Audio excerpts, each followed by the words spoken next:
श्री शिवाय नमस्तुभ्यम। हर हर महादेव। 14 नवंबर से देवघर झारखंड में शिव महापुराण कथा शुरू हो गई है। आज 16 नवंबर की शिव महापुराण कथा में गुरुजी ने नए उपायों की जानकारी दी है। अगर किसी कारणवश आप आज की कथा नहीं सुन पाए हैं तो पूरी कथा का रस तो आपको इस छोटे से वीडियो से प्राप्त होने वाला है। गुरुजी कहते हैं, गणेश जी की दो पत्नियां हैं, रिद्धि और सिद्धि। गुरुजी कहते हैं, कोई महादेव से पूछे कि आपने गणेश जी के लिए दो पत्नियों को क्यों धारण किया, तो महादेव कहते हैं कि मैंने गणेश जी के लिए दो पत्नियां इसलिए ढूंढी हैं क्योंकि गणेश जी को बुद्धि का देव कहा जाता है और बुद्धि कभी भी इधर उधर भटके ना।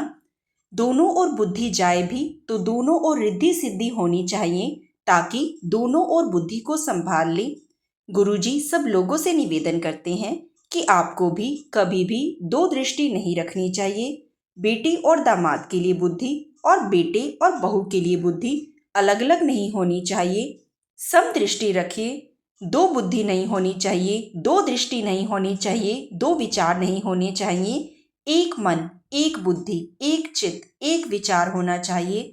जब हम हमारी जिंदगी में समता का भाव रखेंगे तो महादेव भी हम पर कृपा करना प्रारंभ कर देंगे। अब बढ़ते हैं कथा की दूसरी जानकारी की ओर।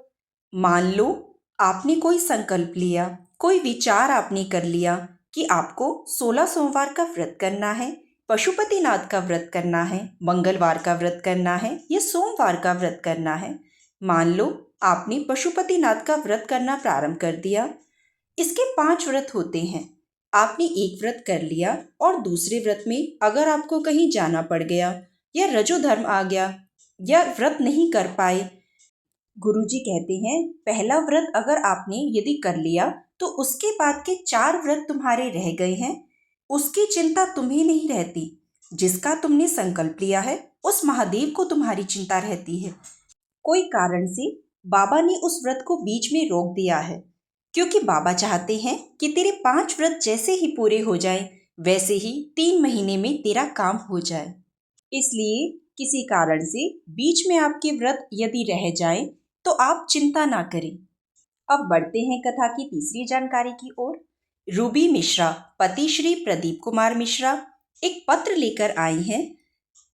लिखती हैं, मैं घर गंगटा गोंडा की रहने वाली हूँ। गुरुदेव, मैं एक लोटा जल और रुद्राक्ष का क्या बखान करूँ। 16 फरवरी 2022 को मेरे साथ जो घटना हुई उसके बाद मैं टूट गई।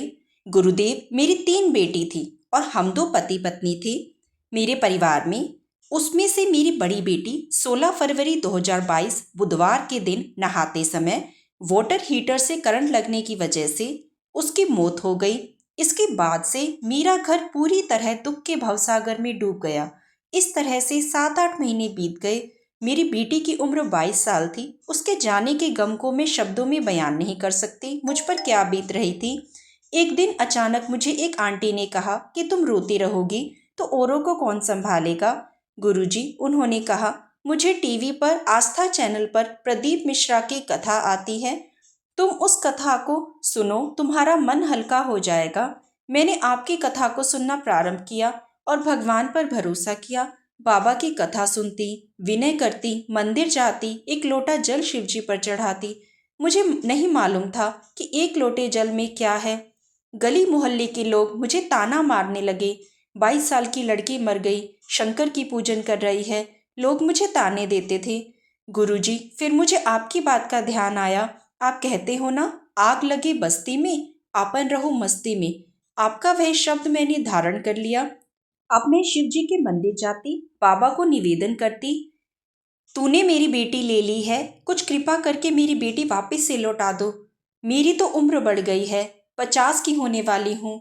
बाबा, आप कृपा करो मुझ पर। बाबा ने मुझ पर कृपा करी और बाबा की कृपा से मुझे पुत्र रत्न की प्राप्ति हुई है। रूबी मिश्रा जी कहती हैं, मैं यहाँ बाबा को प्रणाम करने आई हूँ। मेरी 3 बेटी में से एक बेटी तो शांत हो गई, दूसरी बेटी को मैं साथ लाई हूँ। इसकी जन्म से आवाज नहीं थी, बोल नहीं सकती थी। मैं सीहोर गई, रुद्राक्ष लाई, उसका जल रोज चढ़ाकर मेरी बेटी पीती है। कुछ दिन पहले ही इसकी थोड़ी सी आवाज आई है, और इसने बोलना चालू कर दिया है। पहली बार मुख से श्री शिवाय नमस्तुभ्यम अभी कुछ दिनों से बोल रही है। मैं बाबा को यहाँ धन्यवाद देने के लिए आई हूँ। अब बढ़ते हैं कथा की चौथी जानकारी की ओर। गुरुजी सब लोगों से निवेदन करते हैं, अगर आप शंकर के मंदिर में रोज जाते हैं तो शंकर जी के मंदिर की कोई एक सेवा आप खुद अपने पास में रखो। जैसे मैं मंदिर में जाऊंगी तो झाड़ू लगाऊंगी, या मंदिर में जाऊंगी तो जितना निर्माल्य पड़ा होगा उसको उठाकर एक कोने में रख दूंगी और बाद में उसका विसर्जन कर दूंगी। या मंदिर में जाऊंगी तो किसी ने अगर दिए रखे होंगे तो जब वह ठंडे हो जाएंगे तो उन्हें उठाकर एक और रख दूंगी। या मंदिर में जाऊंगी तो मंदिर में जितने लोटे हैं उन सबको मैं साफ कर दूंगी। या बेलपत्र मंदिर में जाकर रख दूंगी और बेलपत्र बाबा को चढ़ जाएंगी। कहीं जाले होंगे तो उन जालों को मैं साफ कर दूंगी, जिससे मेरी जिंदगी के सारे जाले समाप्त हो जाएंगे और मेरी जिंदगी अच्छी हो जाएगी। जब हम हमारी जिंदगी में कोई नियम धारण करते हैं तो गुरुजी कहते हैं कि देवादिदेव महादेव हम पर कृपा करते हैं। अब बढ़ते हैं कथा की पांचवी जानकारी की ओर। गुरुजी सब लोगों से निवेदन करते हैं कि अगर कोई शिव जी के मंदिर जाता है तो आप उसे ताना मत दो, क्योंकि तुम तो ताना दे दोगे लेकिन उस ताने का जवाब वह दुखी व्यक्ति कभी नहीं देगा। उस ताने का जवाब तो जिसका वह भजन करता है वह देगा, महादेव देंगे। अब बढ़ते हैं कथा की छठी जानकारी की ओर। गुरुजी कहते हैं शिव उपासना कह रही है, शंकर का चरित्र कह रहा है, शिव तत्व कह रहा है, भोजन भजन व्यापार और मिलन यह हमेशा प्रसन्नता में करना चाहिए। अब बढ़ते हैं कथा की सातवीं जानकारी की ओर। गुरुजी कथा में कहते हैं कि क्या आप सबको भस्म बनाने का नियम मालूम है? देसी गाय, उसका गोबर कहीं गिर जाए, वह गोबर जब अपने आप सूख जाता है, आपको उस गोबर को हाथ से थापना नहीं है, तो अच्छा मुहूर्त देखकर फिर उस सूखे हुए गोबर पर गंगा जल छींटकर उसको जलाकर उसकी जो भस्म तैयार होती है उसको कपड़े से छानकर शिव का नाम लेते हुए शंकर का स्मरण करते हुए, जैसा कि शिव महापुराण में वर्णन है, भस्म बनाने का उसका स्मरण करते हुए उसको तैयार करा जाता है। फिर उस भस्म को आप शिव जी को समर्पित कर सकते हैं। उस भस्म को वापस लाकर आप अपने तन पर धारण कर सकते हैं। अब बढ़ते हैं कथा की आठवीं जानकारी की ओर। एक उपाय की जानकारी मैं आपको देने वाली हूँ। कल 17 नवंबर सोमवार है, प्रदोष का दिन है। आप इस उपाय को कर सकते हैं। अगर किसी कामना के वश आप दीप लगा रहे हैं या आपके मन में कोई भाव उत्पन्न है कि बाबा मेरा यह कार्य है आप पूर्ण करिएगा, तो फिर शिव मंदिर में लंबी बाती का दीप आप प्रदोष के दिन या फिर सोमवार की अष्टमी के दिन या सोमवार के दिन या फिर शिवरात्रि के दिन आप बाबा से निवेदन करके लगा सकते हैं। और यदि इसके अलावा कोई विशेष बात है, आपका कार्य कहीं अटक रहा है, तो एक ही दीप में 2 बाती शिव और शक्ति के नाम से लंबी बाती एक ही दीप में लगा सकते हैं। शिव जी आपकी मनोकामना अवश्य पूर्ण करेंगे। आपका अटका हुआ काम जरूर बन जाएगा, आपकी कामना जरूर पूर्ण होगी। बढ़ते हैं कथा की 9वीं जानकारी की ओर। एक उपाय मैं आपको बताने वाली हूँ।